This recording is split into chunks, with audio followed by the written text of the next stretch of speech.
জার্মানিতে বিশ্ববিদ্যালয়ে আবেদন করতে যে 10টি ডকুমেন্টস লাগবে তার মধ্যে অন্যতম হচ্ছে প্রথম bachelor certificate plus transcript, SSC certificate plus transcript, third হচ্ছে আইএলটিএস স্কোর, ফোর্থ হচ্ছে মোটিভেশন লেটার, ফিফথ হচ্ছে কোনো রেকমেন্ডেশন লেটার, সিক্সথ হচ্ছে মিনিমাম পাসিং গ্রেড ডকুমেন্টস।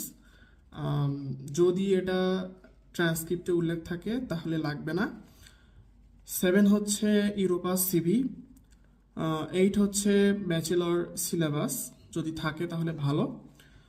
9 হচ্ছে আপনার যদি কোনো জব থাকে সেই জবের কোনো এক্সপিরিয়েন্স সার্টিফিকেট, এবং 10 হচ্ছে যদি কোনো পাবলিকেশন আপনার থেকে থাকে।